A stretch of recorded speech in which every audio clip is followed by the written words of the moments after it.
quite some time in Sumeru City, but ever since we last said goodbye to Lesser Lord Kusanali, we haven't heard anything from her. Oh, we can't just keep waiting around like this. Let's go find Catherine and pick up some work so we can at least keep ourselves busy.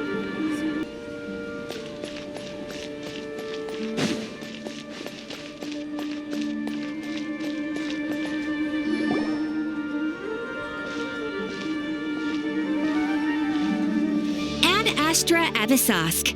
We meet again, you two. Hi, Catherine. Do you have any commissions for us today? Commissions, huh? Let me think. Oh, how about this? Please attend the Academia's Academic Symposium this afternoon and recite a love poem on stage. Wait, say what now? And if possible, please also use your camera to capture the reaction of the audience upon finishing the poem. Huh? What kind of commission is that? I see. It appears that you're not interested in this commission. In that case, please go to Port Ormos and convince the Eremites there to spend some time volunteering at the local orphanage. Hey, that's not any better. I'm sure the mercenaries will have some interesting reactions as well. Hyman's gotta ask, just who exactly has been submitting these commissions to the Adventurers Guild? Oh, the commissioner?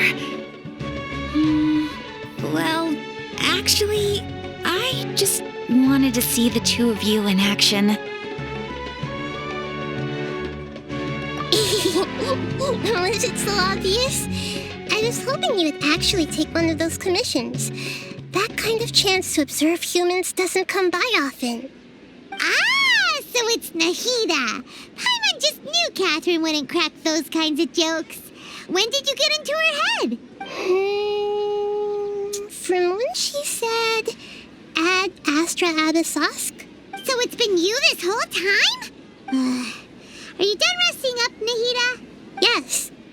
I've been sleeping ever since we parted ways, and I even had a really, really long dream. It was another dream about the Sub-Zerus Festival, except it was a happy one. In my dream, I was sitting in the middle of a flower terrace, and everyone in Sumeru City was holding hands as they danced in circles around me. They danced round and round, and everyone looked really happy. I also got to sit on a gigantic flower carriage. Ferris, the Knight of Flowers, raised me really, really high above the ground, and I was throwing an endless amount of Yalda candies at the children. You know, Nahida, maybe your dream is how the Sub-Zerus Festival really should be. It's meant to be a joyous time where everyone gets together to celebrate your birthday. Huh? Wasn't I describing a really happy dream? Why are you both looking at me like that? Wait, could this be an example of the emotion known as pity? No, we aren't pitying you. That would only make everything worse. We just don't want you to feel too sad. By the way, have you had a chance to visit Dunyarzad? How's she doing? The Homianis haven't allowed any visitors after the festival, so we haven't been able to check on her. Yes, I paid her a visit right after I woke up. She was resting at the time. Her condition is stabilized. However, since Elazar is a manifestation of the withering on the human body, we can only cure it by finding a way to take care of Irminsul's own withering. But for the moment, our top focus should still be figuring out what the sages are up to and what they're planning. Right. Who knows what'll happen if they manage to pull off another scheme like the Samsara of the Sub-Zerus Festival. So our first priority should be investigating and putting a stop to the sages' activities. As for how we should pull that off, let's discuss it somewhere else. There are too many adventurers around here. Oh, good point. Sorry, adventurers. We're gonna be borrowing Catherine for a little while.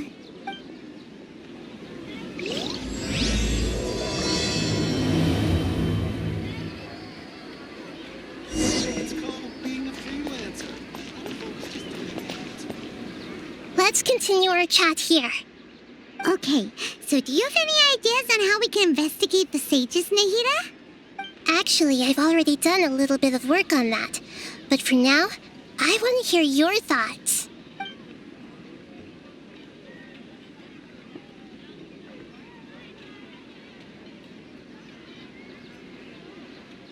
I've already tried that, but all the key members of the Academia, even the core 30 guards, intentionally avoid wearing their Akasha terminals. It seems that from the very beginning, they've been guarding against info leaks from the Akasha. Of course, it could also be because they're wary of me. Have you already caught the sage's attention? I'm guessing not yet, but distrusting me would make perfect sense if they've ever paid attention to the urban legends about me. In any case, I probably can't take over their minds directly.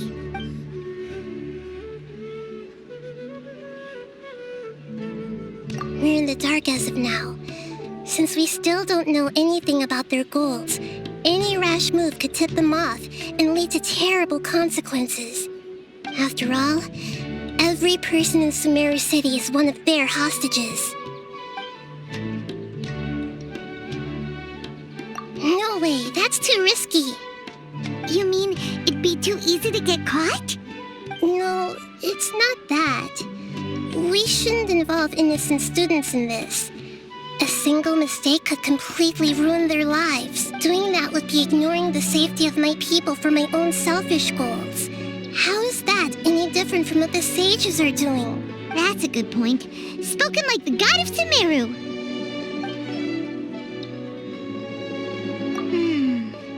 Are we really out of ideas? Nahida, you're super smart, so you already have something in mind, right? Don't keep us in suspense. Spill the beans already.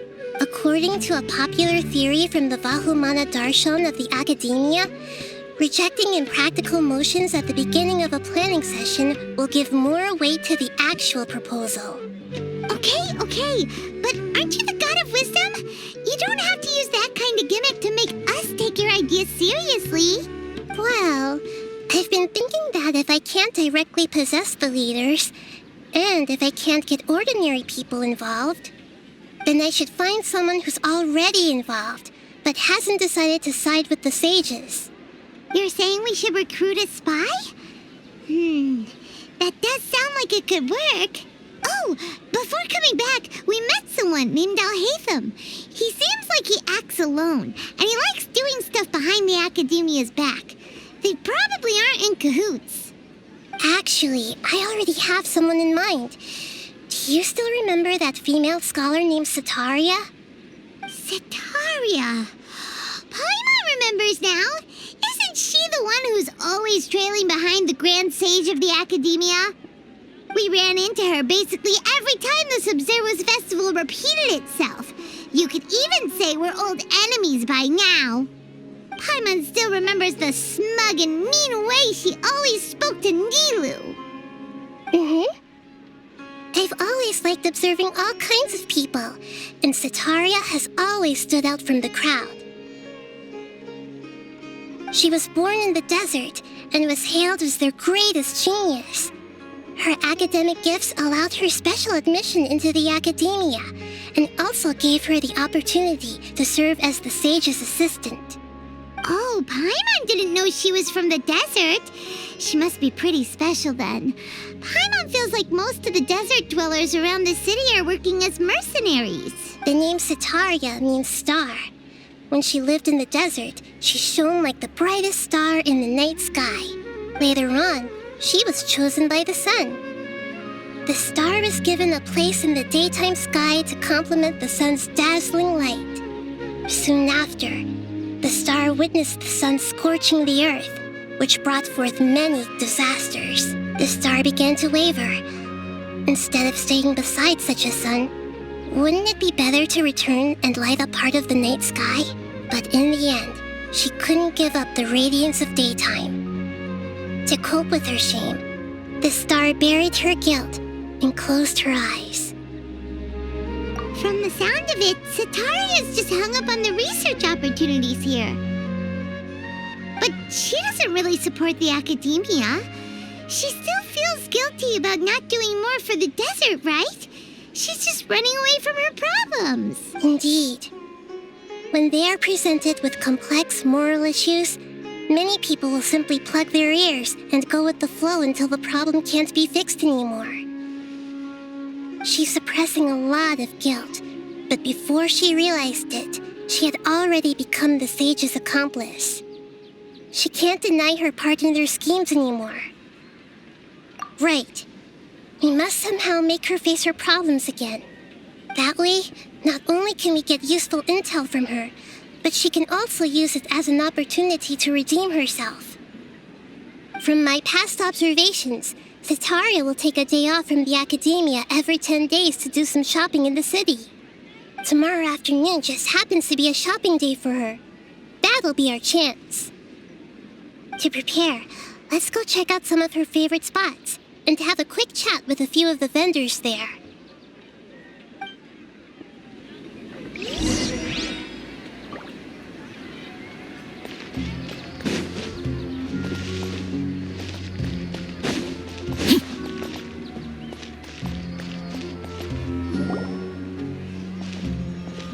This should be Setaria's favorite fortune-telling spot.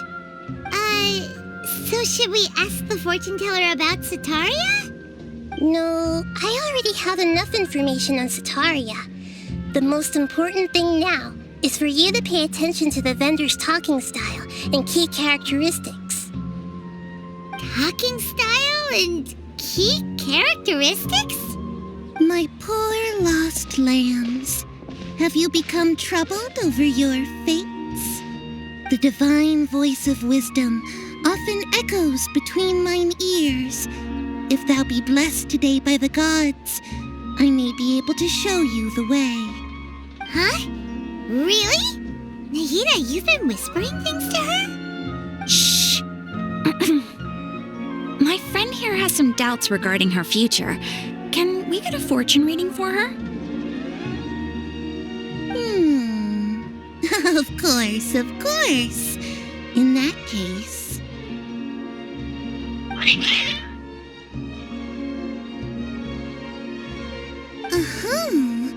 It would seem that Harut and Marut are quite wary of you. Perhaps, at some time in the past, you have somehow offended the gods.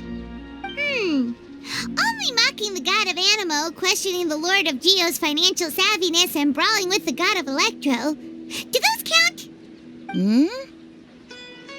Oh, nothing. Go on, pick an aspect for her to divine.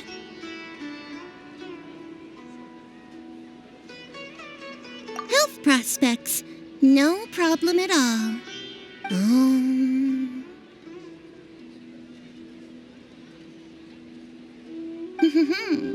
The gods have spoken. The truth shall be revealed. Your life shall continue on for many tens of thousands of years. Impossible. Harut, Marut, did you two spoil my divination? I've never read a fortune so absurd.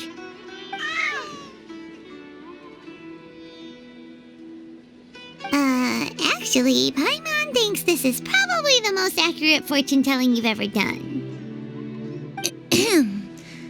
I admit that the orientation of today's celestial matrix is, suboptimal. As such, there will be no charge. Is that so? Well, that can't be helped. If you were to bring some food offerings for Harut and Marut on your next visit, perhaps they could help you reverse the wheels of fate.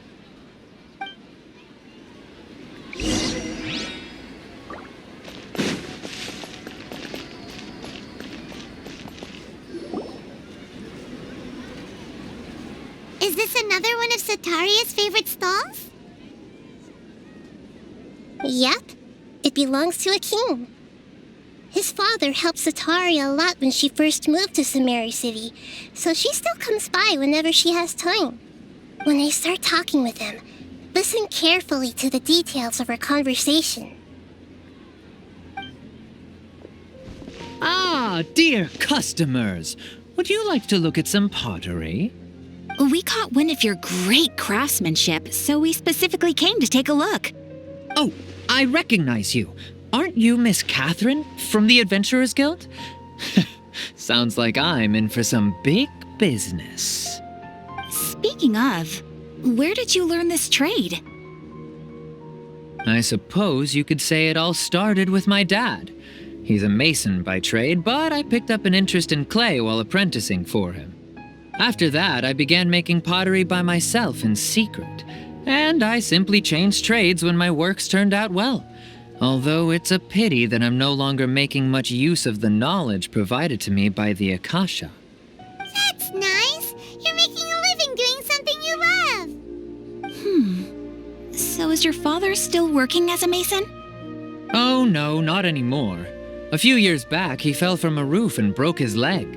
Since he had already saved enough mora over all these years, he's just enjoying the retired life in Port Ormos nowadays. I see. We wish him peace and happiness in his retirement. I'll have someone in charge of logistics at the guild come by another day for some goods. We'll leave you to it. Take care now. No problem. Rest easy, all our goods are sure to meet your every need.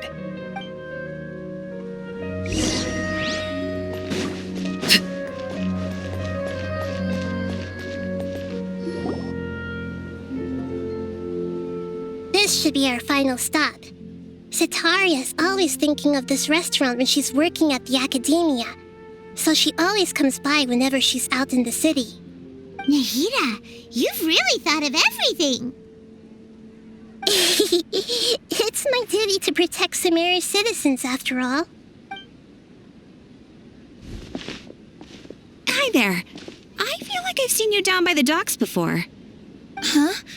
Sorry, I don't quite remember. If I recall, you were having a discussion with someone about shipbuilding at the time. Ah, that's right. I've always been really interested in feats of marine engineering. After all, I grew up in Liyue Harbor and spent my entire childhood staring at the ships going in and out of the port. I came to Sumeru to study, but failed to make it into the academia due to my lack of talent. But I'm still discussing all kinds of problems with different scholars, and I'm continuing to study and perform research from the restaurant's basement. I'm sure I'll get into the academia after their next round of exams. What an admirable spirit for learning. Amazing! Sure, but you'll find hardworking people wherever you go. So this restaurant has a basement as well? Huh. First I've heard of it. That's right. It's not usually open to patrons. Most of the time, employees use it for breaks or to hold private events. I see. Guess that makes sense. Well, good luck with your studies, Miss Chishan. Thank you so much. As long as I can make it into the academia as an official student, I'll be happy.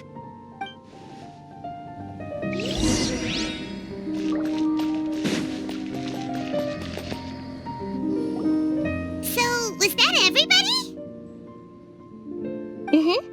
3 familiar faces should be enough for Sitaria. What's the point of all the information we've collected? Nahida, you still haven't told us how you're planning to make Sitaria face her problems. Sitaria is already used to avoiding her problems, so we must find a way to break through her usual sensibilities. I remember you mentioned that the Eremites in Port Ormos are all making a fuss about the upcoming resurrection of King Deshret. Although it's all just a boatload of nonsense, the fate of her homeland may turn out to be Sitaria's soft spot. Oh, Paimon gets it now. You want to take advantage of the guilt Sitaria feels about her homeland. Although she knows she should return home to help the people of the desert, all she's done is conspire with the sages.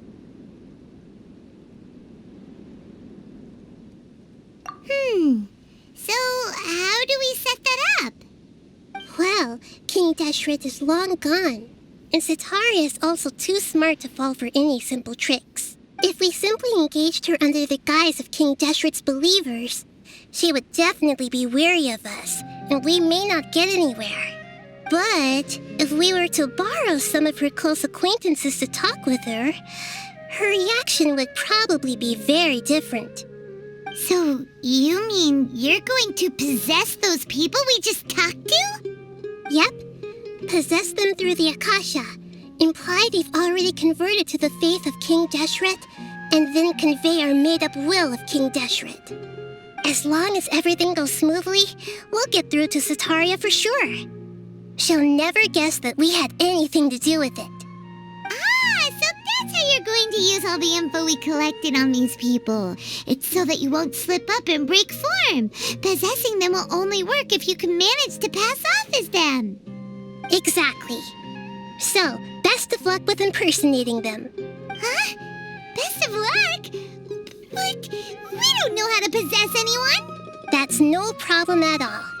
I'll just share all their senses with you once I've possessed them. As long as you're also wearing an Akasha terminal, the effect will basically be as if you've possessed them yourself. Huh. That is pretty convenient. But why does she have to do this? Can't you do it yourself? Although I've been observing humans for a while, I've never been good at imitating them. You're not wrong. It's always been painfully obvious whenever you try to pass as Catherine. If it was at all possible, I would have preferred to leave these people alone. But seeing how things are now, I probably should just accept it and push on. Yeah, don't beat yourself up over it. We're only doing this to help everyone, and we'll only be borrowing them for a little while anyway.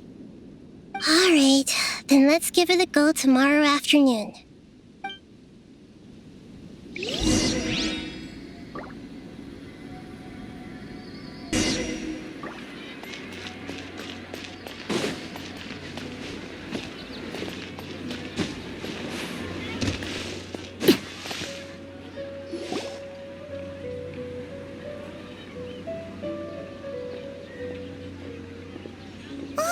Here she comes. Satari's here. Let's quietly follow her. Once she starts talking to her acquaintances, we'll find a safe spot to begin possessing them. As for how we'll sway her to our side, I'll leave that to you. I trust you'll know what to say. Paimon's starting to feel kind of nervous. Okay, let's go. Looks like they've already started talking. Let's find a hiding spot and get started.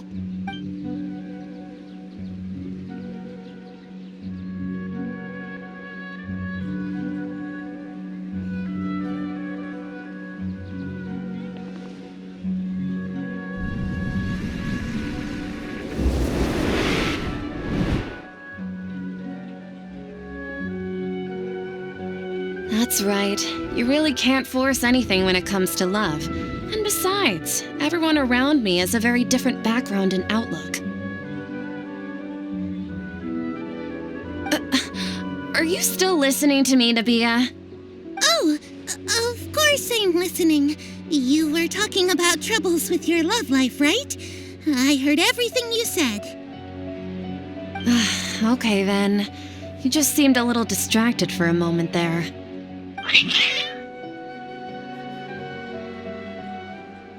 Strange. Your cats seem pretty worked up. Is something wrong? I always thought they were quiet, happy kitties. Oh, what are their names again?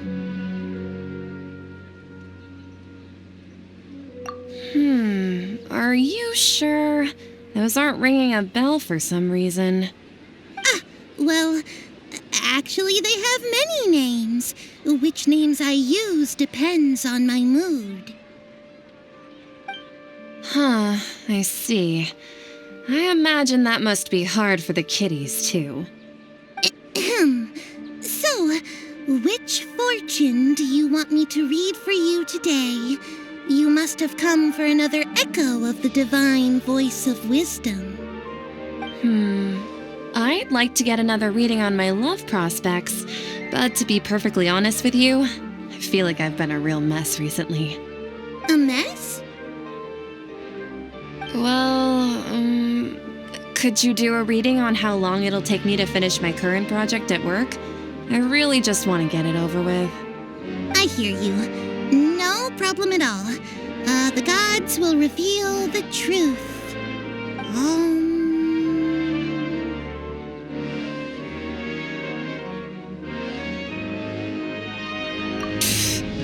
Sorry, your new laugh is just so hilarious. I couldn't help it.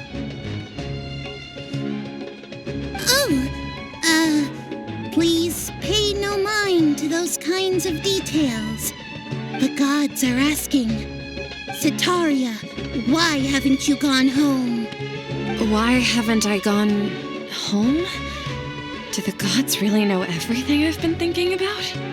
Sitaria, why don't you just go home? It's a demand now instead of a question. The gods seem to be truly upset. I'm sorry. I know I failed the gods. Please pass on my most sincere apologies and ask for their divine forgiveness. And if I may ask, Nabia, is there a specific god who's speaking to you right now?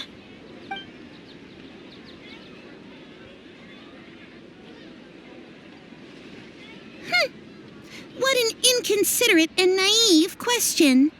The god who is speaking to me is, of course, the wisest and mightiest of all, King Deshret. King Deshret? No wonder he would make such a demand of me. Wait a second. King Deshret passed away a long time ago. Even though news of King Deshret's resurrection has been spreading like wildfire, it's all just a misinformation campaign from the academia. How can King Deshret still exist in real life? What insolence! I am King Deshret's most loyal believer. Do you wish to refute his voice of wisdom? Oh, no. As a child of the desert, I am only reveling in his power upon learning that his divine glory has touched even this city. I will think very carefully about his demand of me. I'm sorry. I must go now. Wait!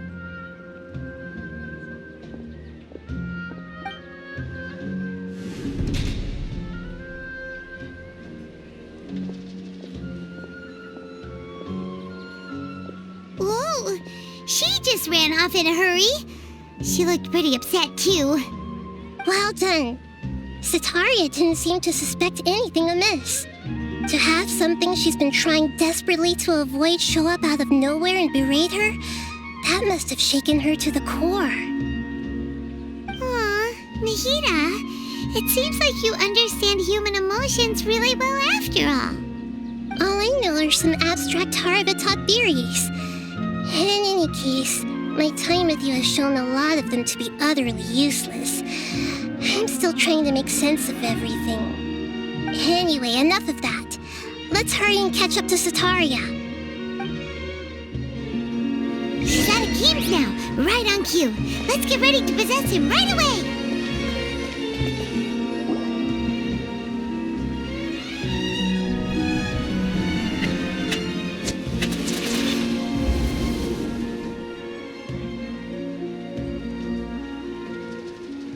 It's okay. I just got caught up in something. Oh, actually, didn't you ask me to help you look for work? What kind of work were you looking for again? Gardening?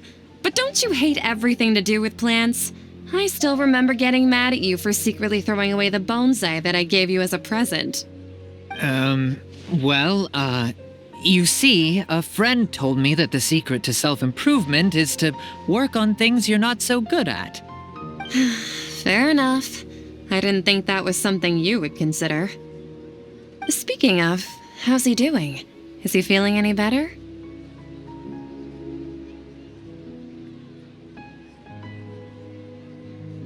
Oh, that's good to hear. I've been thinking a lot about him. If I could get some more time off, I'd love to pay him a visit.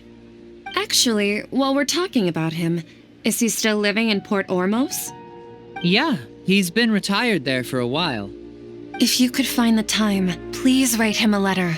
Let him know that recently, faith in King Deshret has taken root in Port Ormos and has begun to spread across Sumeru. He has a quick temper and has always been a devout follower of the Dendro Archon.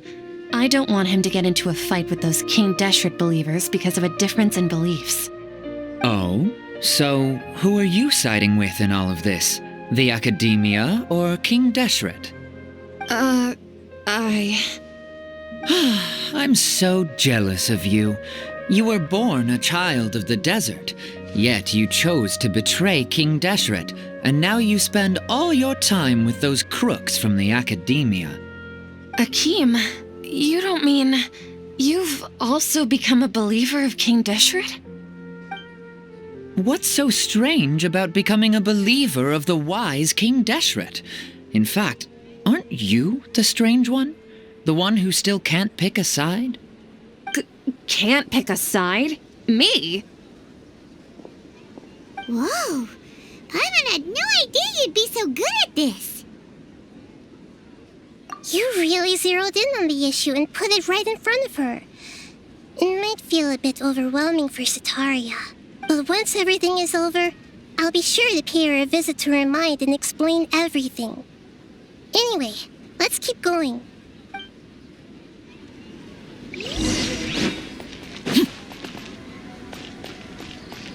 Come on! Sataria's already...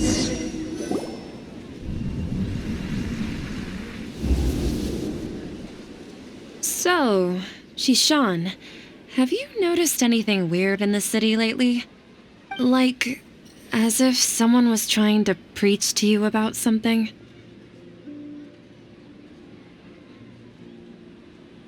Wait, did you just say attic? I thought this place didn't have an attic. Also, don't you usually study in the basement? Well, the restaurant recently added an attic. I've been studying there because it has better lighting. Oh, right. Speaking of strange things, I celebrated the Sub-Zerus festival so many times that I lost count.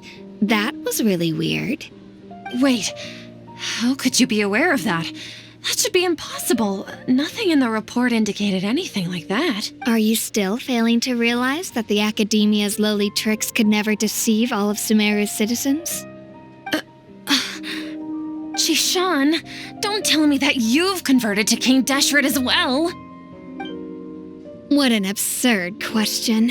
You make it sound like I should be ashamed for becoming a believer of King Deshret.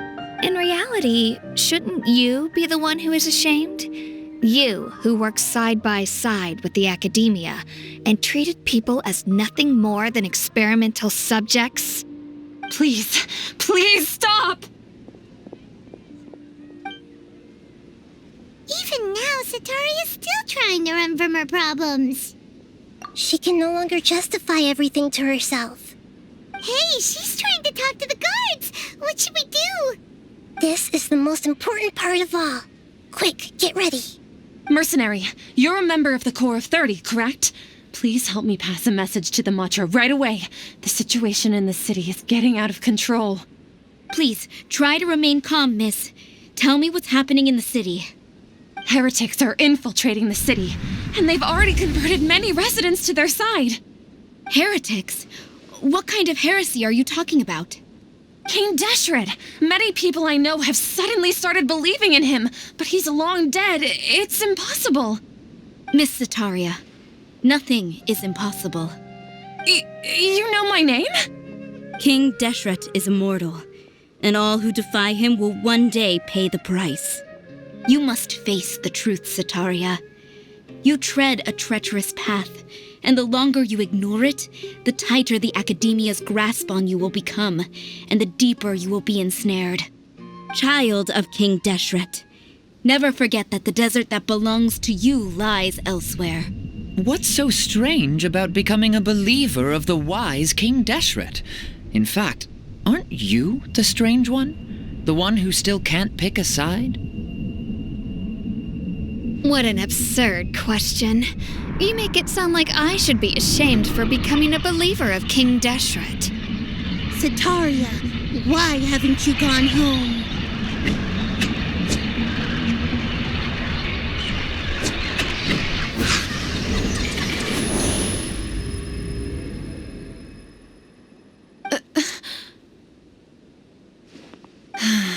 It seems that no matter where I run, I only keep finding more believers of King Deshret.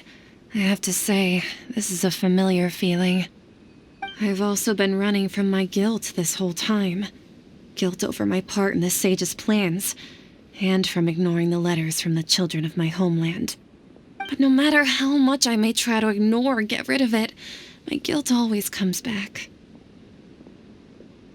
You won't necessarily lose your research opportunities by facing the truth. Besides, did you really want to conduct your research while carrying such heavy feelings of guilt? How do you know me so well? Are you truly just a believer of King Deshret? Or are you the god himself? That's not important. The important thing is to pass judgment on the academia and its sages, and to correct their mistakes. If you could provide some assistance in this matter, perhaps it could serve as a form of atonement.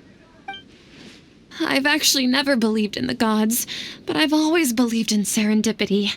Your appearance must be a fated opportunity for me to get out of this wretched situation. Please tell me, what can I do for you? How much do you know about the sage's current activities? I was just one of the designers for the massed dream harvest scheme, which is what happened around the Sub-Zero's festival. But I know very little about the full scope of the overall project. I'd assume that only staff with the highest clearance would have access to those confidential documents. I've just been working to meet the Grand Sage's specified requirements. However, there's something that's been really bothering me. I heard that a scholar who was previously expelled has returned to the city, and even the sages are still quite wary of him. To fight against the academia, we will need to figure out the nature and the purpose of their work. Is there a way for us to get access to the confidential documents you mentioned? It should be possible if we're willing to take some risks. After all, I'm an assistant to the Grand Sage, and I've been working on many tasks outside of the project. One thing, though, I won't be able to transfer the documents to you through the Akasha once I get my hands on them. The sages have always closely monitored all activities within the Akasha. Let me see. Let's use the most primitive method. Send someone to pick up the documents tomorrow evening at the Academia entrance. The Academia entrance. Wouldn't that be too conspicuous? Don't worry about that. I assure you, this won't be a trap. I'm only suggesting this location because it'll draw more scrutiny for me to leave the Academia again. It'll be safest for me to distract the guards long enough to hand you the documents.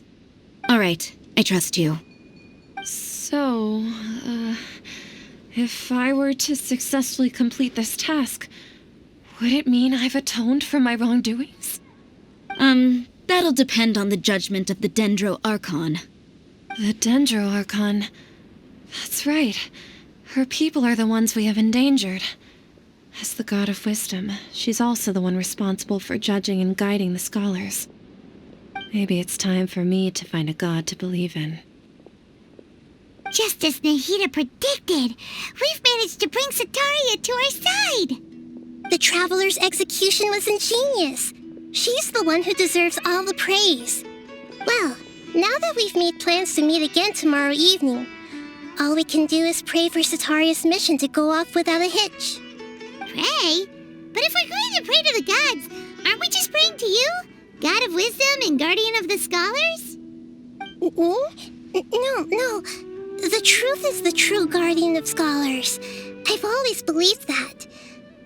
Anyway, let's meet again tomorrow evening at the Adventurers Guild.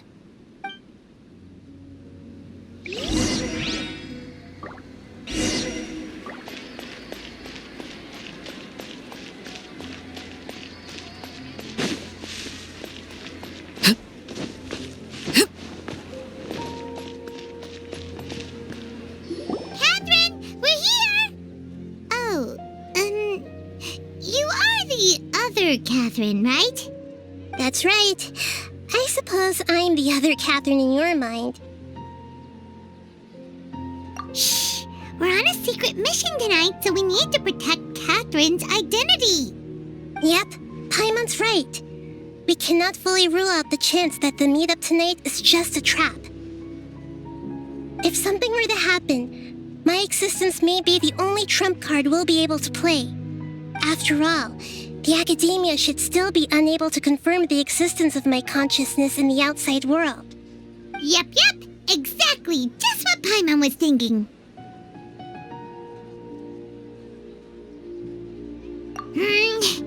Anyway, enough about that. Let's just make sure to be on our guard. Off? What do you feel is off? It's the middle of the night. Of course it's quiet. You're not getting paranoid, are you? No, I think she's right. It really is a lot quieter than usual. If you look around, there seems to be fewer people on the streets. I'm not sure if this is the case for the entire city, though. Huh. Maybe it's just a coincidence. Maybe Sataria figured out a way to not only distract the guards, but also to get everyone to go to sleep early, just so we can exchange the documents in peace. I also can't quite figure out why things feel a little off. But now that we're here, let's go ahead and meet her as we planned. Well, regardless, as long as you're here with us, Paimon feels a little safer.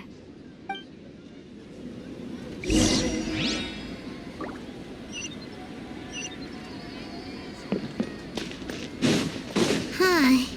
There really aren't many people out right now. Let's hope it'll be this quiet in front of the Academia, and that Sataria managed to distract all the guards.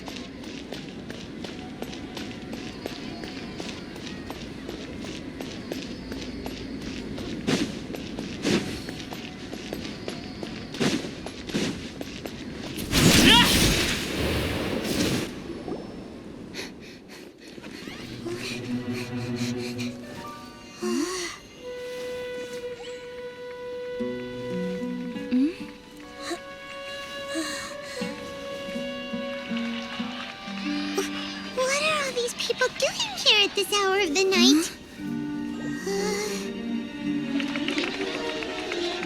Ah, the triumphant hero returns at last. And to a rather spectacular welcome, even if I do say so myself. You're the outcast, expelled from the Academia. Indeed I am. Although these days they tend to call me the Doctor.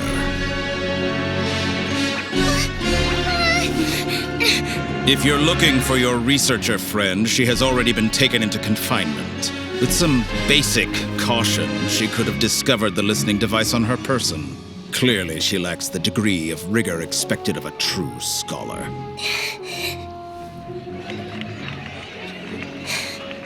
The people of Sumeru City. What have you done to them? I simply made some minor adjustments to their Akasha terminals.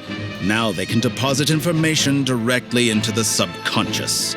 As you can see, all these lovely people now believe this traveler is a hero who has just saved the world. My experiment is a success. And now it seems they can no longer hold back their sheer adoration. No, what should we do? These are all just regular people. Leave now. You need to get out of here. What? That guy's a Fatui Harbinger! We can't just leave you here! Nor can I abandon the people of Sumeru!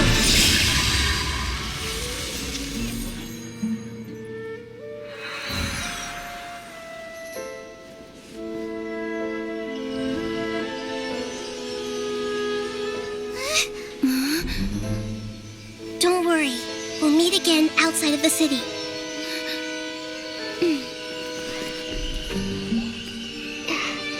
I see. You appear to have overridden their mental faculties with your own consciousness. To possess such a powerful mind, you must be the god of wisdom.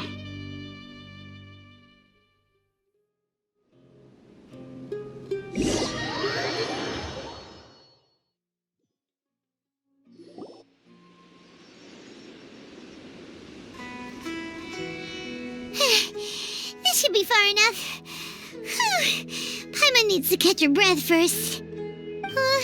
Is the Hida going to be okay? We only made it out because of her. Paimon wasn't counting on running into a new Harbinger here, let alone such a high-ranking one. That guy was number 2. So scary. He called himself the Doctor. Remember, Tainari told us about him. Sataria did say that someone who once got expelled from the academia came back recently. And that even the sages are wary of him. Yep, sounds like she must have been talking about the doctor. Yeah, now that the doctor's in the picture, we're no longer just dealing with the academia. They're in cahoots with the Fatui. But what are the Fatui after this time? Another Gnosis? Yeah, things would be a lot easier with Nahida's help. Nahida said we'll meet again outside of the city. But we can't just keep waiting around, right? You mean... Oh, right! Wasn't he invited by the sages to work on some project when we were staying with him in the Vidia forest? That has to be the same project. Even though he turned it down at the time, he might still know something. There's no time to lose. Let's go to Gandharvaville.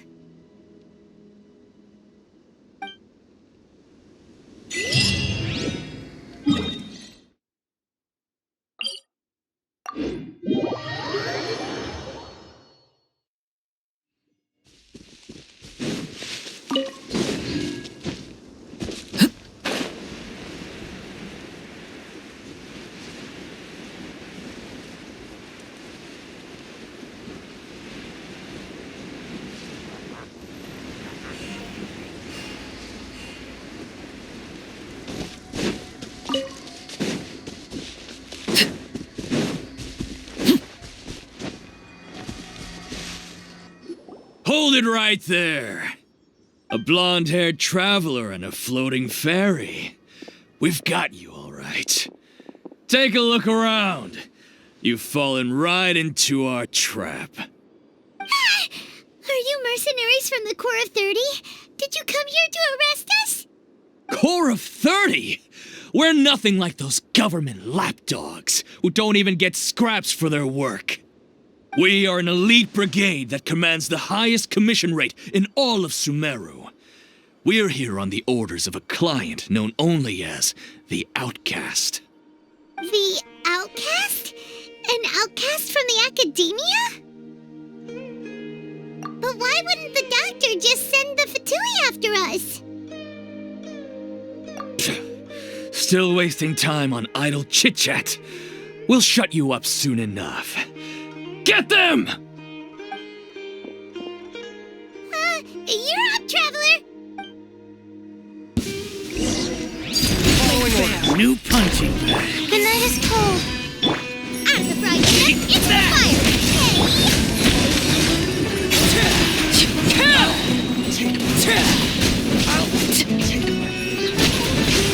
Neat! That's close enough. New punching bag. Witness my rise. Transfixed. Not now. It isn't over yet. Here comes reinforcements.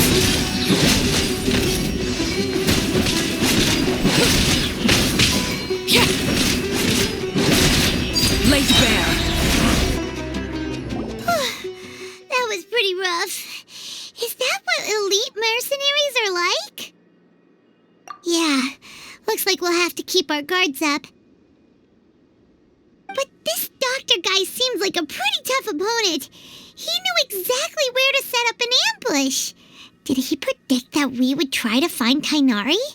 Going up against smart people is tough. Anyway, let's keep going.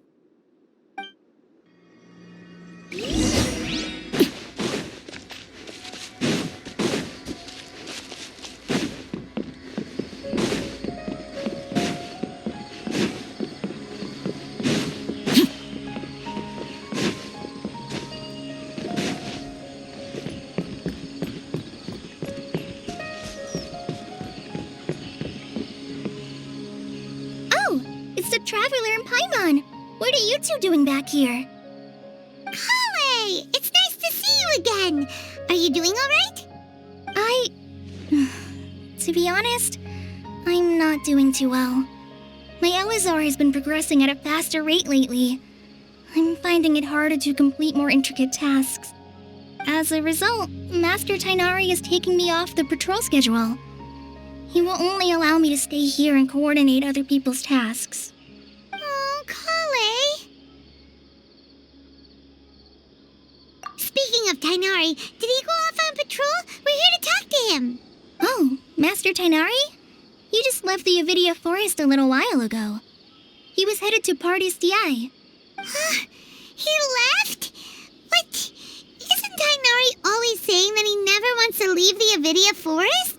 He even turned down the Sage's invitation.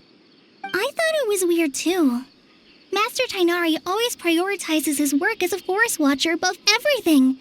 He almost never leaves his post. He left in a hurry this time, though. No, I only found out that he left through a message he left behind. He also made sure to delegate all his tasks using a schedule. To leave in such a hurry? I'd guess he had something urgent to take care of. Master Tainari originally studied in the Amorta Darshan of the Academia, and Partis DI is something like the Amorta's research base. Many rare shrubs and grasses have been planted there for research. I know that before he became a forest watcher, Master Tainari once spent a long time conducting research at Partis DI. A research base, huh? Gotta wonder what kind of research Tainari just decided to work on all of a sudden. Oh, we don't have a lot of time, so let's go look for him at Party's DI. Don't worry, I'm fine. I'm used to living with Elazar by now. If you run into Master Tainari, please send him my regards. Got it. Will do. See you later, Kale.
You're okay. We were so worried about you.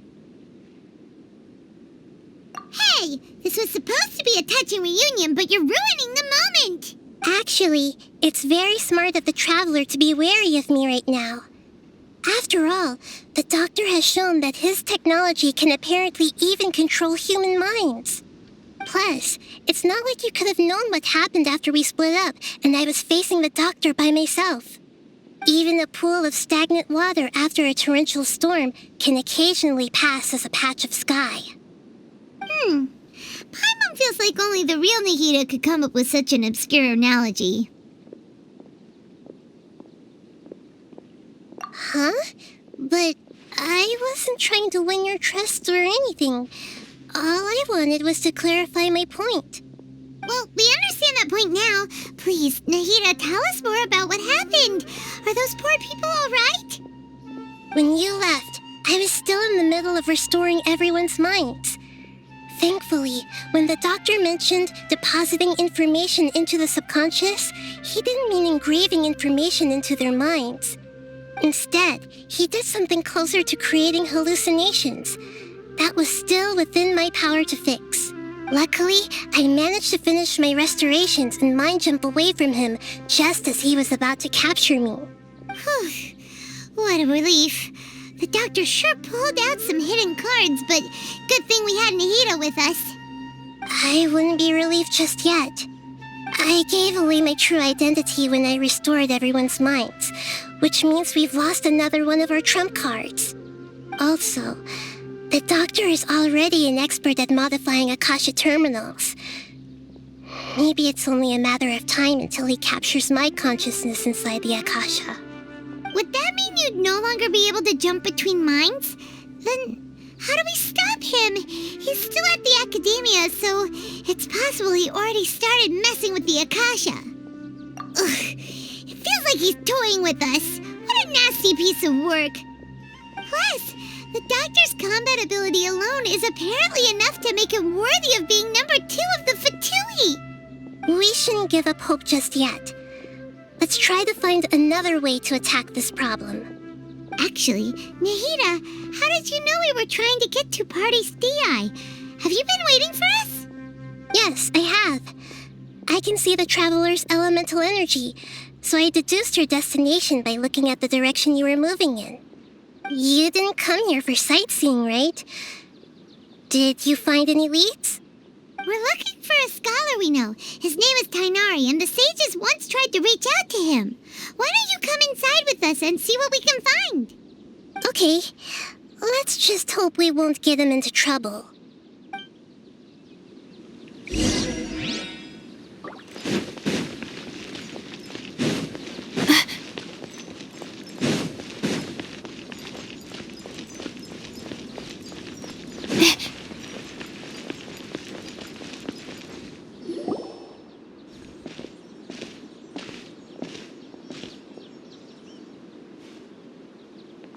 Traveler? It is you! Ah, it's Hypatia! What a pleasant surprise! It's so nice to see the two of you again. Who's this? She's a scholar we met in the Avidia Forest. When we last saw each other, she was still training in the... what's it called? Satyavada life? Oh, I see. That's right, we're old friends. You've come at just the right time. Ever since I've come here, hardly anyone has even talked to me. Hypatia, you're way too excited about this. Actually, for you to leave the Avidia Forest means... you're not in training anymore? Wait, no. Did you already finish your training and reach Paripurna life? What do you think? My consciousness has already managed to make contact with the divine. You did it! Congratulations!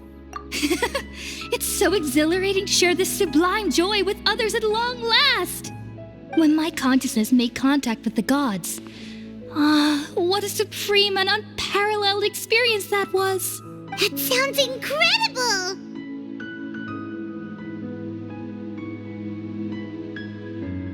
Oh, all right. Actually, remember? I promised to help you understand what you saw from Irminsul once I gained deeper insights. My current self has not only gained true insight, but I can even help you establish a direct connection to the consciousness of the divine. You can do that? I've never heard of anything like that, but if you want to give it a try, I'll do my best to protect your consciousness during the process. Hold on. I brought some spirit borneal with me. This is still a crucial part of the ceremony. We're using that incense again? All right now. Hold my hand. I'll help you establish a pathway to connect your consciousness. Okay. Ready?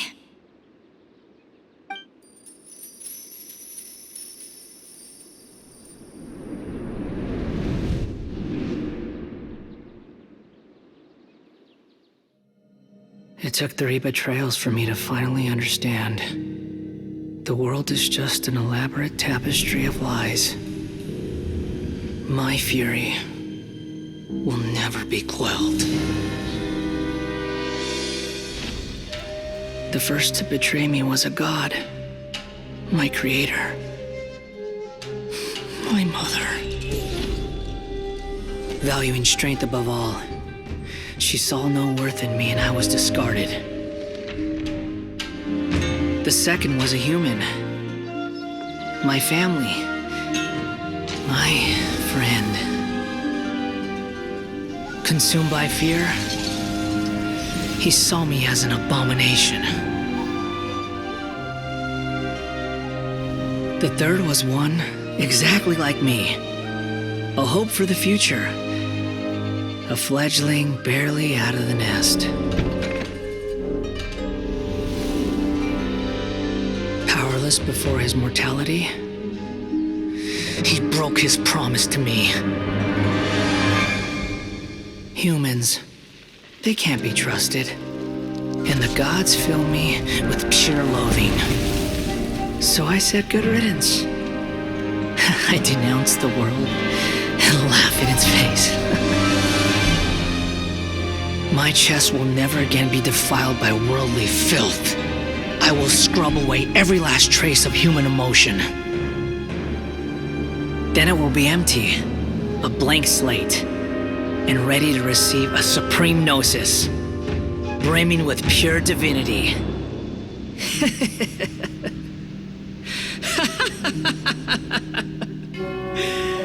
There is no need to fear. The pain will be brief. Your era is coming to an end.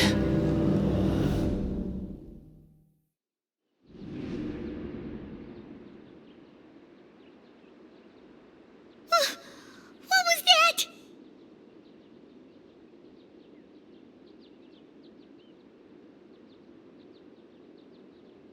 Did we actually just see the Balladier's memories? Everything matches what we know about him. But how is he connected to the divine consciousness that Hypatia was talking about? You saw it, right? You felt it, right? Such a majestic god! Such a noble will! Such sublime emotion! Alas, shame. If only that which beats within my chest wasn't a filthy mortal heart. Oh, great and merciful God, please grant me forgiveness and salvation. Do you understand now? I'm afraid this is no periporno life, but rather... Ah! You! Why are you so mean to me?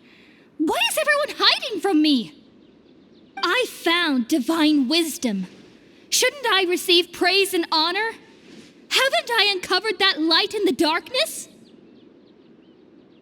Hypatia? That's how I always thought everything should be. Wait. Have I already lost my mind?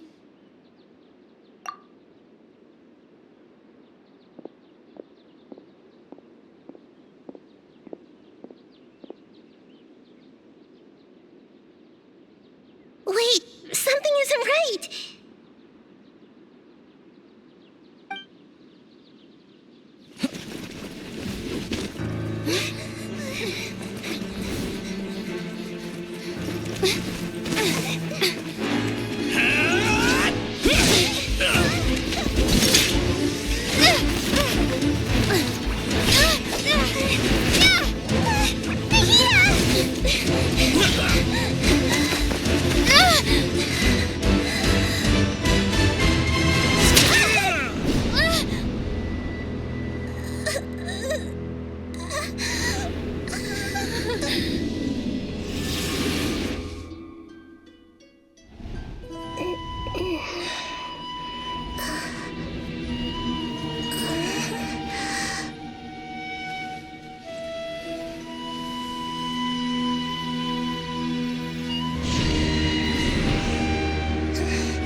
lost him!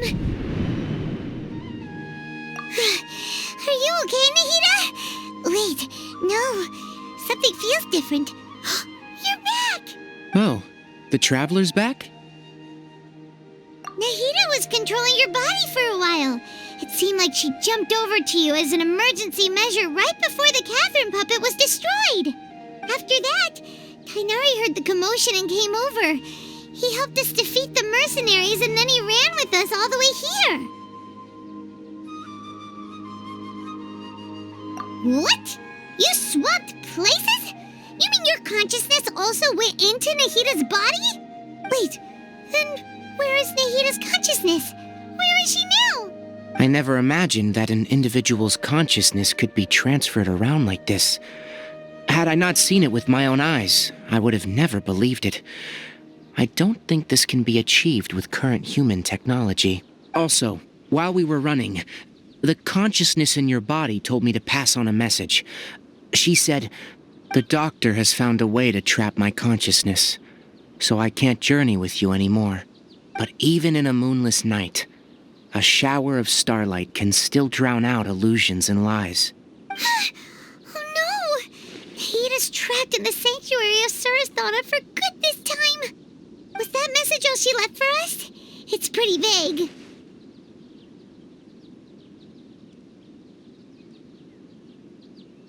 Oh, that makes sense.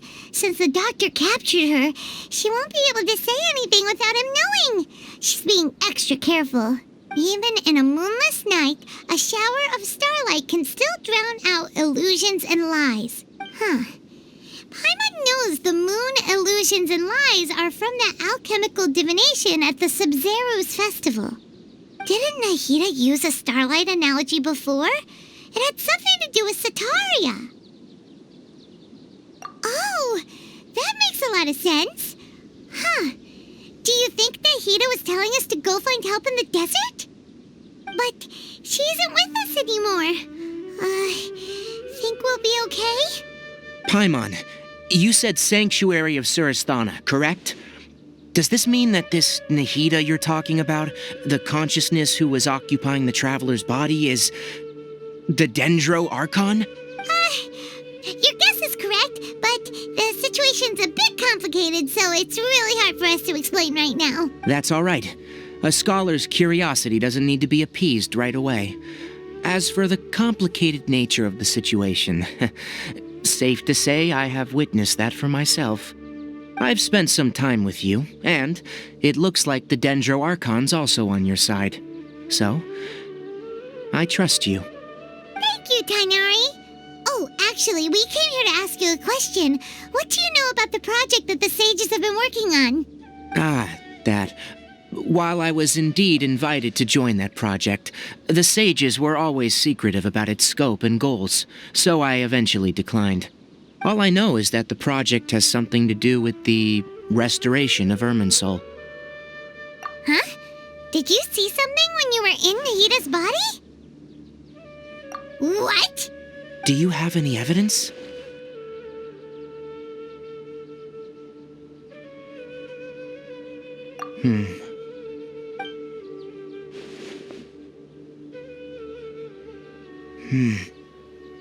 So that's what happened.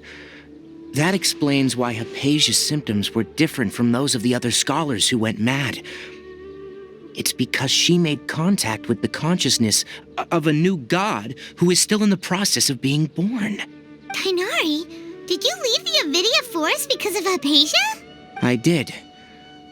I noticed Hypatia's mental anomalies, but since her symptoms were rather atypical, I secretly took her to Pardis Di and began searching for a way to return her to her normal self. If I didn't take action, Hypatia would have already been taken by the Matra to the desert, doomed to a life of exile at Aru village. Now that you mention it, I knew the Academia has never thought particularly highly of Lesser Lord Kusanali, but I still didn't expect them to do something as arrogant as creating a new god. Looks like I made the right decision by not accepting their invitation. The Doctor and the Balladeer. We have 2 Fatui Harbingers in Sumeru. Sounds like we're in for a bad time. From your description, I don't think they've completed their project. There may still be room for us to intervene. But then, what is the connection between creating a new god and restoring Irminsul? Yeah, it feels like we're still nowhere close to figuring out the sage's goals. Right, we've pretty much gone over everything we need to know, so we should head out. How about you, Tighnari? What are you going to do? I'll stay here for now. I still want to try a few more things to help Hypatia. If you're planning to go into the desert, start by heading for Caravan Ribat. That'll be your fastest route. Come find me here if there's anything else I can do to help. May the spirit of wisdom go with you. Thanks, Tighnari. Hopefully Hypatia will feel better soon. We're off then.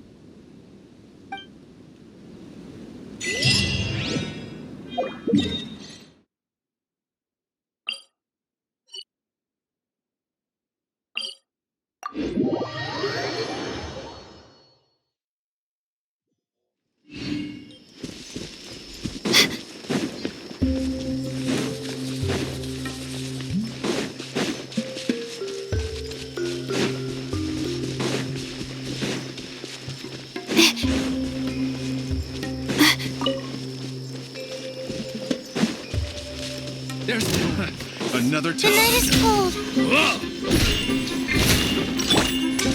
This is where you fall.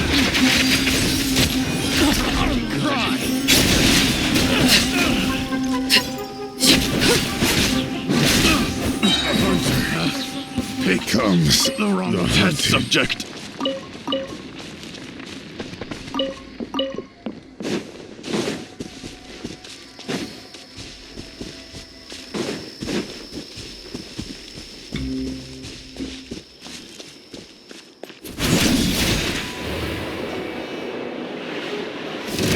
Witness mine. Lucky today. Overruled.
We finally made it to Caravan Ribat. It's pretty lively here.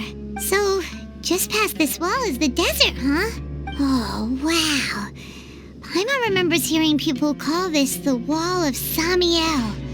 It's made to block sandstorms from the outside. Oh, if it's this tall, it's gotta be the divine work of Greater Lord Rukkhadevata, right? Enough gawking. Come on, follow me. Huh? Over here. Oh, Haven went that way! Let's hurry up and follow him. Wonder what he's up to.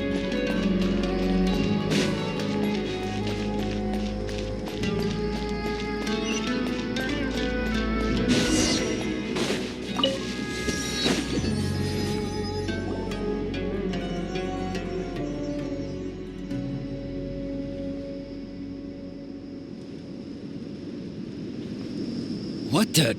Where did she go?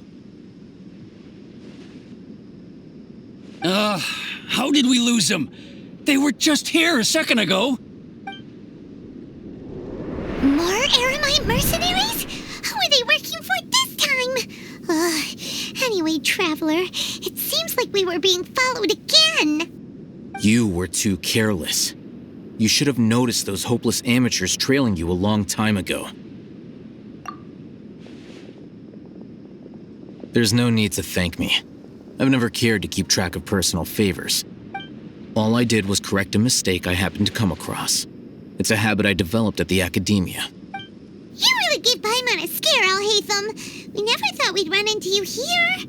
Last time we met at Port Ormos, didn't you say you were going back to the academia?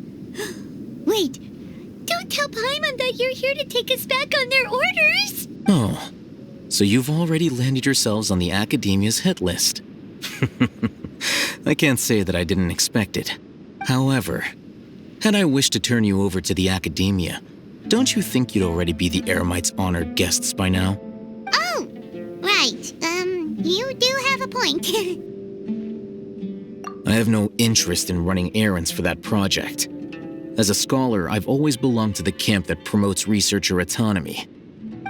And these days, you're more fascinating than anything the sages can offer. Not quite. To tell you the truth, I'm still investigating the Divine Knowledge Capsule. Unfortunately, I've run into some difficulties. Everyone says the capsule originated in the desert and was eventually moved to Port Ormos. If I am to get to the bottom of this, which brings me back to you and why you're so interesting. The leader of Ain al-Ahmar used the Divine Knowledge Capsule right in front of you, and upon seeing him, your expression became perplexed, and you were lost in thought for quite some time. To have that kind of reaction, I think you must have realized something. Are you interested at all in sharing what you've been hiding from me?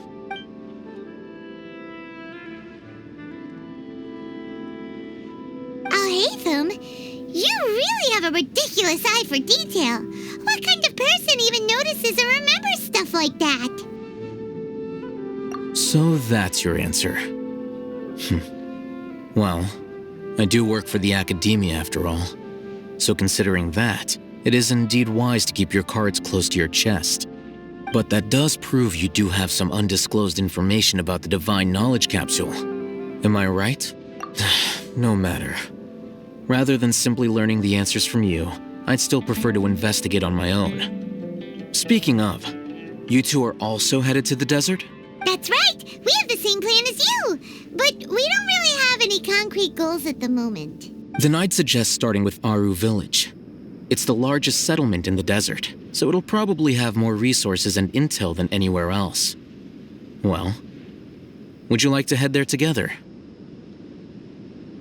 It's always better to travel with someone you know. Let's go!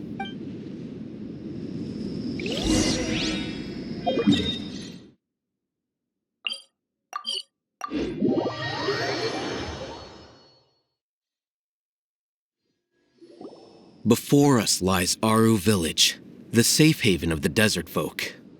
Whoa, this landscape is really something else.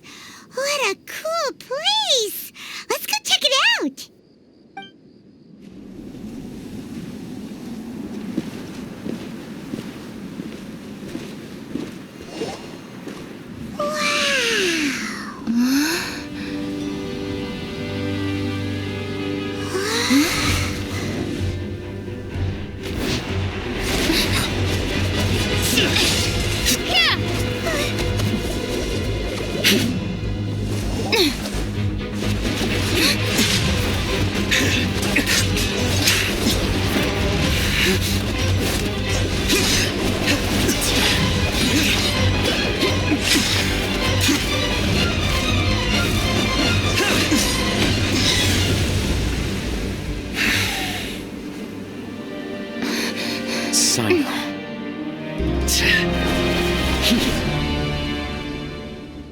Unless my memory fails me, we have barely spoken 2 words to each other before now at the academia.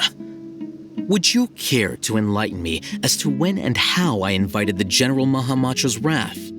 Oh, Hatham. Do not think you can escape my judgment just because you managed to escape my attack. Judgment? So that's how you'd characterize your actions here, is it? Or would elimination perhaps be a more accurate description? Had I used my full strength, not even this traveler would have been able to stop me. Though styled like an assassination, I sought only to ensure that my target would be unable to flee or resist. Standard practice for the Matra, as well you know. Seemed to me more like your own personal touch. Who is that, Alhaitham? Did you call him General Mahamatra? Yes.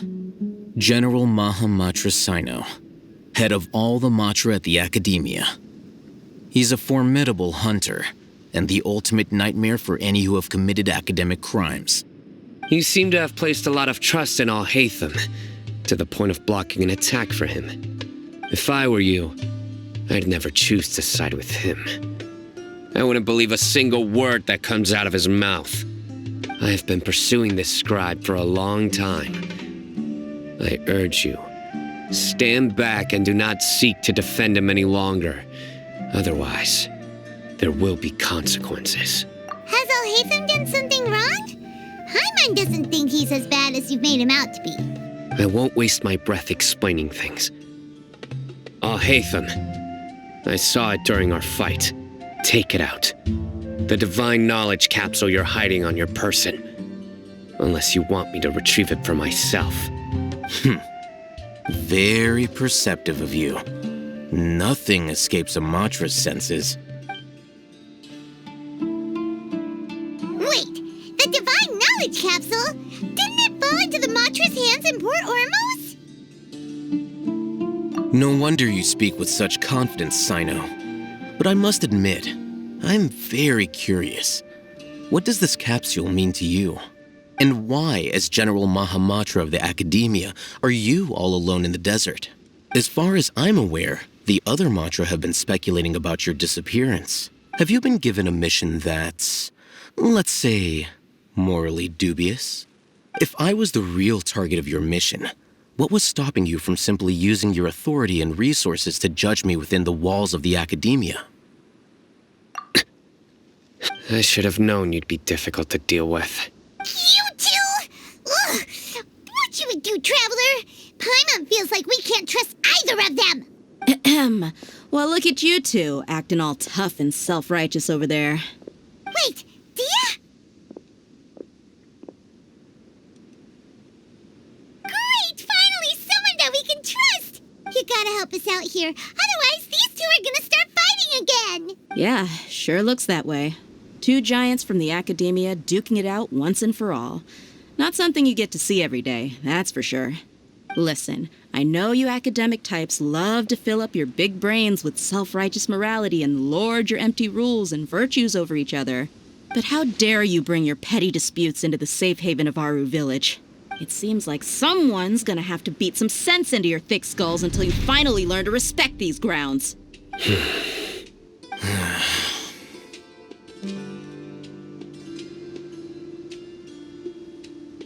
Hey, did either of you hear a word I just said?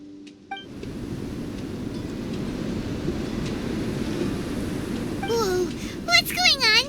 The wind's so strong. Is this a sandstorm? Paimon's gonna get blown away. Another sandstorm? What's up with these recently? Hey!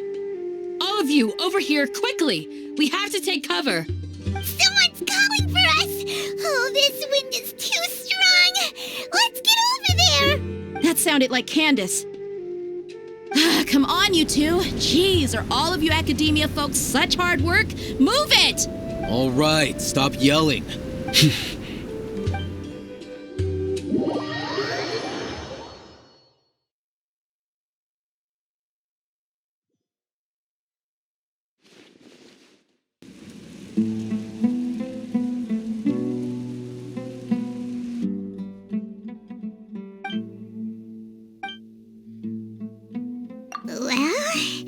This is pretty awkward. Hey, wanna play sardines with three people who wanna tear each other limb from limb? Sure, why not? Sounds fun.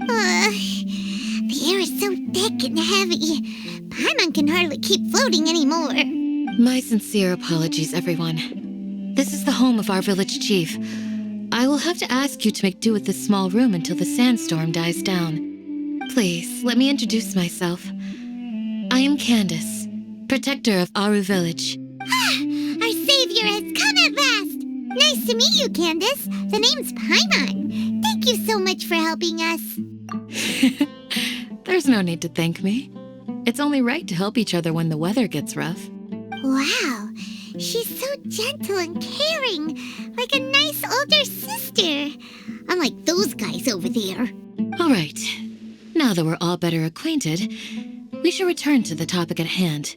As a guardian charged with the responsibility to protect my fellow villagers from harm, I was observing your conflict from afar, even before the sandstorm started. And now that you have set foot within Aru Village itself, it is all the more my responsibility to make absolutely sure that you pose no threat whatsoever to us. So please, have an honest and sincere conversation with one another and put your hostile feelings to rest. If anyone dares to start anything again while they are under this roof, I will not hesitate to send them out for some quality time with the creatures of the sandstorm. Oh, on second thought, Paimon may have misjudged Candace's character. And that goes for you too, Miss Dia. Do I make myself clear? All right, we got it, Candace. That's what I like to hear. So, which of you will begin? I was supposed to be a mediator, but I might have gotten a little too involved just now. Anyway, one of those two should probably start talking. Wait, that was you trying to be a mediator? I have nothing to hide, so there's no shame in explaining myself. While Al-Haytham wasn't wrong about the other Matra not knowing my whereabouts, it's not because I've been assigned a morally dubious mission. Rather, I've chosen to exile myself. Huh? Exile yourself? A little while ago, I discovered that there was data missing in the Academia's project planning and development files. What little they did report clearly did not match the project's actual progress. As General Mahamatra, I had the responsibility and authority to request an audit. However, to my surprise, the person responsible for the erroneous data was none other than Grand Sage Azar himself. I tried to investigate the issue myself before submitting a formal audit request, but I soon found that all leads and potential pieces of incriminating evidence were carefully concealed from me. I began to realize that they were cautious of me from the very beginning. Unsurprisingly, the Grand Sage rejected my audit request as soon as the submission reached his desk. He even said to me, "The power of the General Mahamatra is granted by the sages. You have no right to judge us." So they really are up to no good. I realized then that to the Grand Sage, the Matra are nothing more than tools for the sages to assert and maintain their control over knowledge. The vows that we took, the principles that we strive to uphold, they are meaningless to the academia of today. I believed it would be wise to flee the academia before the sages had a chance to take action against me. This way, they can no longer see nor predict my actions. I will never give up on this investigation. There's no need for someone else to give me power or authority. Once I find the truth, I will administer judgment by my own name. Sino seems to have the same goal as us. We're all investigating the sages. Plus, now that he's no longer the General Mahamatra, he somehow feels a lot less scary. Well, Sino, if that's your story, then why did you see Al-Haytham as a target? When I was investigating the matter in the academia, I overheard a conversation between Al-Haytham and a sage. The sages asked you to investigate a blonde-haired traveler. Do you dispute this, Al-Haytham? What? Like many parts of the project, this assignment was undocumented. Now throw in your suspicious behavior with the Divine Knowledge Capsule, and I think we deserve an explanation.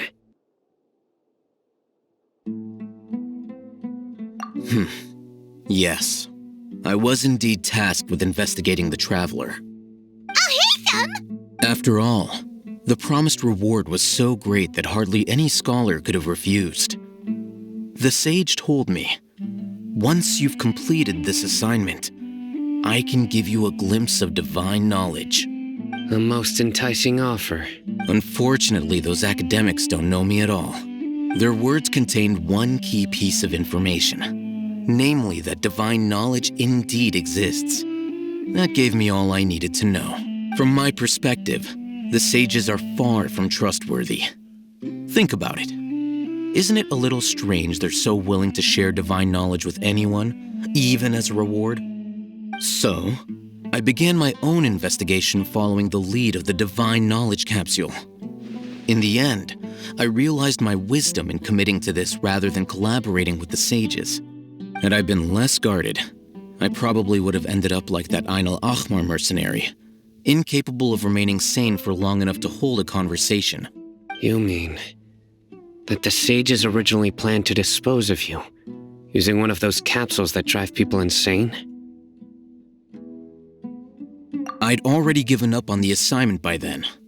I only told the academia I was waiting in Port Ormos for you to appear so they wouldn't suspect anything. So it came as quite a surprise when I encountered my erstwhile target while investigating the divine knowledge capsule. Criminals do love to talk about coincidences. Even though I ran into the Traveler by chance, I had no intention of providing assistance to the academia. Also, you should remember, you were the ones who decided to follow me and strike up a conversation after I left that tavern. That's true. Al-Haytham helped us out at Caravan Rebat as well. Maybe he's telling the truth. I'm willing to apologize if that's worth anything to you. I took the divine knowledge capsule behind your back because I judged its existence to be a significant risk. I felt that it would be best for no one to interact with it before it had been properly studied. After all, curiosity often proves to be the most dangerous thing in this land. You should be well aware, Scribe Al-Haytham, that curiosity can also lead you to danger and suspicion. Answer me this. Did the sages share any information about their project with you? Have I not made myself clear? You and I are both distrusted by the academia. Do you really think they would tell me anything? Fine. Although you haven't completely proven your innocence, I won't regard you as an enemy, for now. As you wish. Good. I'm glad to see you two clearing up your misunderstandings. And now you, Dia. I believe it's your turn. Oh, sorry. Whatever the boys were talking about must have been so boring that I spaced out. My situation is pretty straightforward. My employer, Dunyarzad of the Homayani family, is friends with the Traveler and is currently recovering from her illness at home. I had nothing going on, so I decided to return to our village for a visit. I was actually looking forward to a pretty exciting time getting back together with everyone here. But then I saw these two random guys in the middle of a pointless argument. It ticked me off, and things went downhill from there. Is that all? Well, I will admit that definitely sounds like your style. In that case, welcome back, Dia. That's more like it. I missed you all so much, Candace. Whoa! What was that sound? No need to worry. Now that you're no longer at each other's throats, please make yourselves at home. I'll take a quick trip outside to clear out some of those creatures in the sandstorm. Creatures? In the sandstorm? Are you sure you don't want some backup? Fighting in a sandstorm is not for the faint-hearted. Anyone without extensive training in these conditions is at a disadvantage. You needn't worry. Yeah, just leave him to Candace. Don't worry, she's as tough as they come.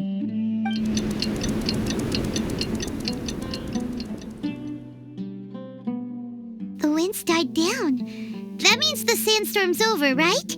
Candace still isn't back yet, though. Is she all right? Maybe we should go out and check on her. When you put it that way, even I'm starting to feel a little worried. All right, let's go. We've been here long enough, and the boys are as chatty as the floor.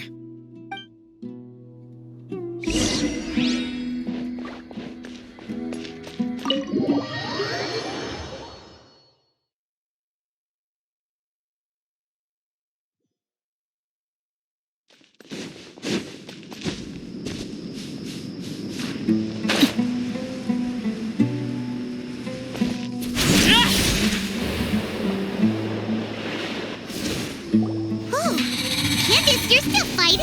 You've been out here dealing with these creatures the entire time? Yes. They just keep coming in waves. I've lost count of how many I've defeated. Before I realized it, even the sandstorm had stopped. Ah! Here comes another wave! Leave this round to us. I got interrupted earlier, but now I have something to take my anger out on. It's been quite a while since I've seen the Flame Mane in action. I'll leave these to you then. I'll be sure to put on a good show. Let's go! Transfixed! My guiding stars!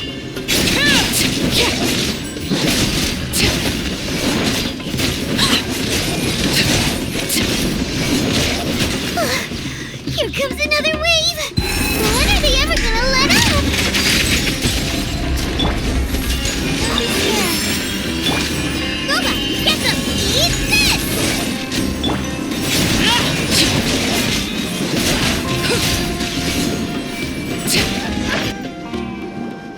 The creature stopped appearing. Was that the last of them? What we fought just now was probably the aftermath of the sandstorm. So we should be safe for the time being. Well fought, everyone. No injuries, I hope. Huh? Who are you? Ah, my apologies. I haven't had a chance to greet you yet. I had my hands full taking care of the village's elderly and children. I am the chief of Aru Village. Everyone usually calls me Uncle Anpu. Sir, I am also originally from the desert, but I have not been back for some time now.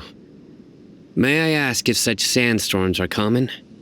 I can't say they've always been common, but recently the storms have become increasingly severe and frequent. Besides sandstorms, we also occasionally get earthquakes. According to an investigator who stayed in the village a while ago, these unusual natural phenomena are related to the withering of Irminsul. Another effect of Irminsul's withering. So, Irminsul's withering causes withering zones in the forest, and sandstorms and earthquakes here in the desert? Everything in the natural world is inextricably connected to Irminsul. These regional symptoms can indeed be a reflection of Irminsul's present state. Everyone in Aru Village needs to take good care of themselves. Speaking of which, why haven't I seen a single village keeper since I got here? Village keeper? Who are they? Village guards like Candace? Does your curiosity know no bounds?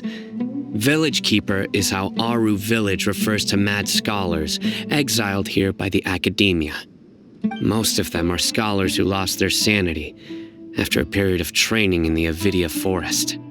The academia believes that their crazed mutterings may have a negative effect on the psyches of other scholars. So, they're forcibly exiled to the desert. Though if you ask me, it's all a boatload of nonsense. Alas, that's exactly what we've been trying to investigate. One by one, the village keepers have been mysteriously disappearing without a trace. But no one in the village has ever seen them leave. If you're planning to stay around the village for the next few days, I'd appreciate it if you could keep an eye out for them. I've had encounters with those people in the past. I'll see what I can do to help. The Matra are the ones responsible for their exile. Now that you're no longer with them, are you trying to alleviate your guilt and atone for your past sins? I'm fascinated by how you think. Mock me if you will, but if you are guilty, I will eliminate you, regardless of my position or identity. Oh, you're the former General Mahamatra. You must be an expert in these kinds of investigations. Thank you for your help. Is it because you're reminded of Hypatia? Oh, these poor scholars. First they lose their sanity, now this! We need to help get them back home, safe and sound. But, is it really a good idea to tag along with Sino? You seem like you really don't trust him.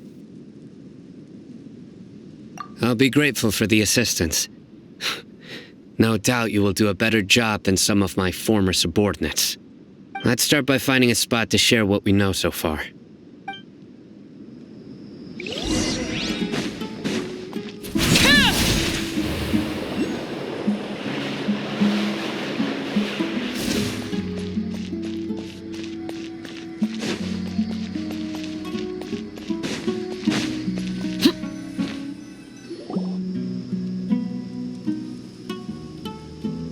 Although I've sent myself into exile, I'm still doing essentially the same things as before. Do you still have any questions for me before we start our investigation? One of my former subordinates told me that this title has its origins in a strange incident. The Academia has long exiled mad scholars to Aru Village. A mysterious phenomenon exists here. When mad scholars first arrive, they are as incoherent and deranged as before. But after spending some time here, they invariably begin to calm down. Initially, the people of Aru Village greatly resented having to take in the mad scholars.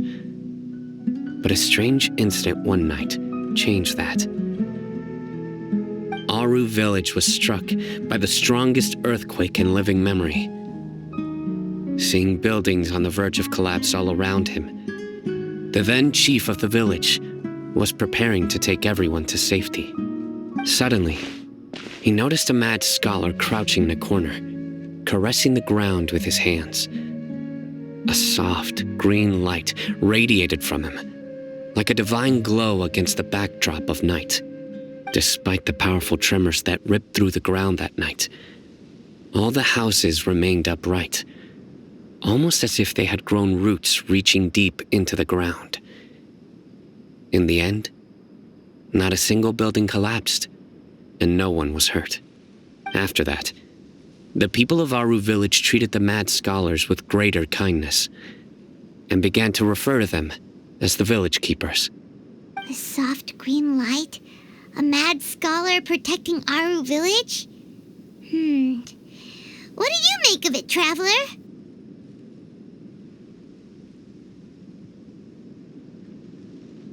Paimon thinks so too. Actually, Sino, do you know if any of the mad scholars continued to wear their Akasha terminals at Aru Village?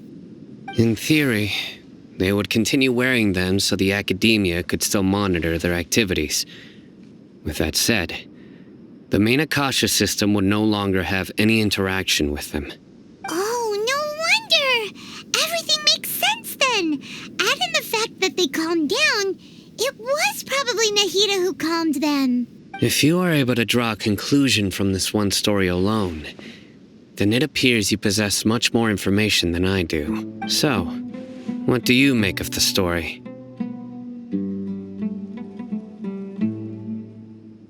Really? Lesser Lord Kusanali. What? You don't believe us? Lesser Lord Kusanali was definitely using the Akasha to give her power to the mad scholars! No, it's not so much that I don't believe you. I'm just struck by your reasoning. Lesser Lord Kusanali, the current Dendro Archon, is she really active in Sumeru? The Academia has always placed far greater importance on the late Greater Lord Rukkhadevata. They've more or less ignored Lesser Lord Kusanali, and I've never had any reason to doubt their views. In addition, I've never heard any stories about Lesser Lord Kusanali and her deeds. To me, she might as well have been a god that never existed.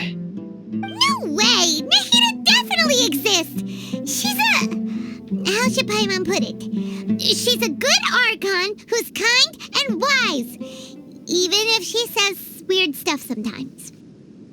I've spent many years interrogating criminals, so I can easily tell when someone is lying. Good! Then you should know that we're telling the truth! That look in your eyes. I've never seen that from a liar. You two really must have met Lesser Lord Kusanali. How can this be? To think, our Archon has been amongst us this entire time.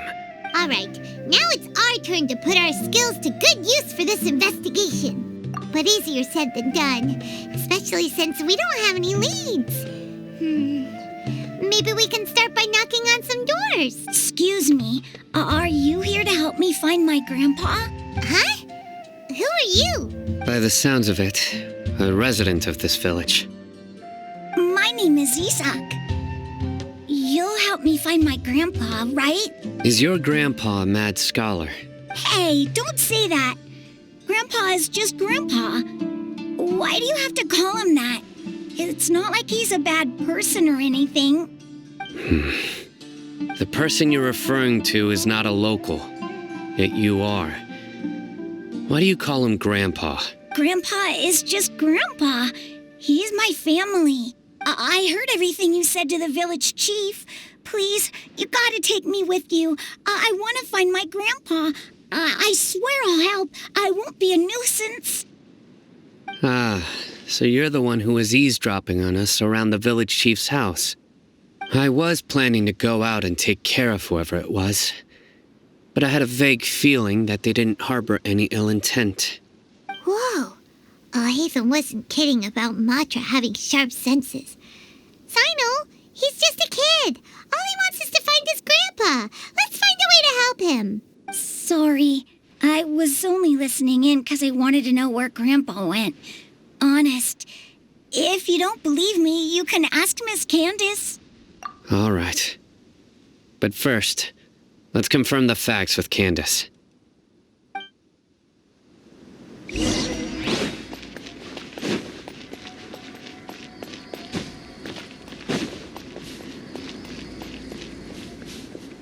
Don't even think about it. Sumpter beasts are meant for transporting goods. King Deshret's really gonna come back from the dead?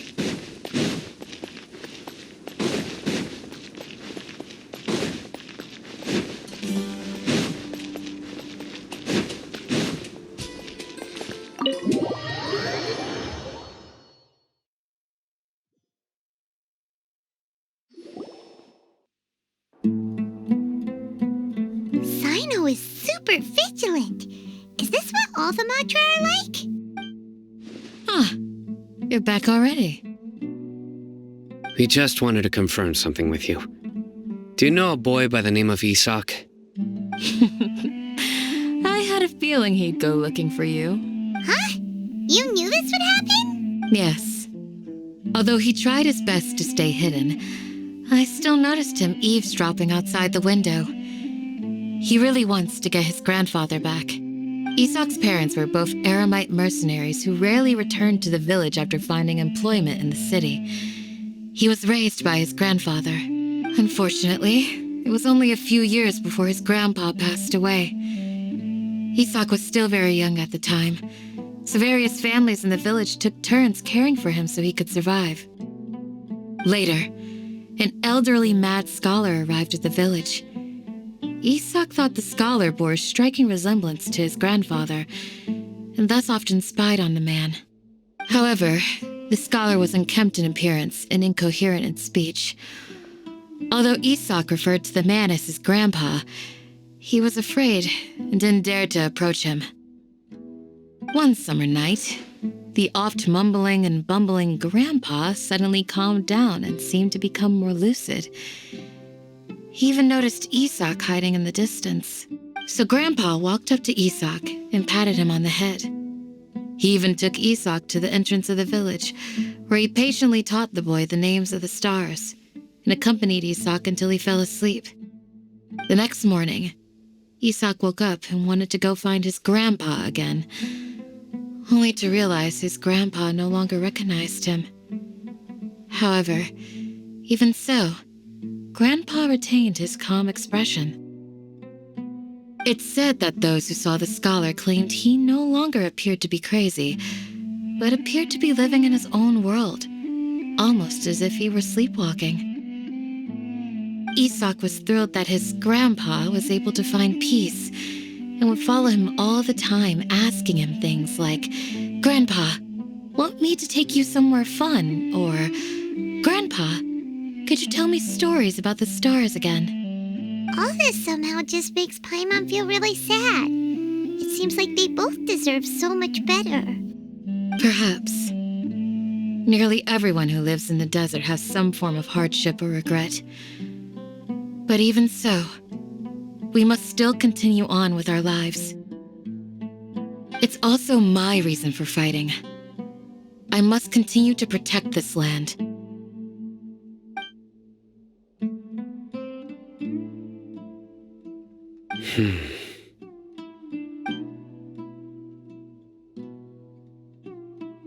Maybe the people have always had a considerate god watching over them. Huh? What did you say, Sino? No, nothing. As long as Esau keeps his word and doesn't get in our way, we can take him along. Perhaps you are more compassionate than I gave you credit for. Please accept my thanks on Isak's behalf, Sino.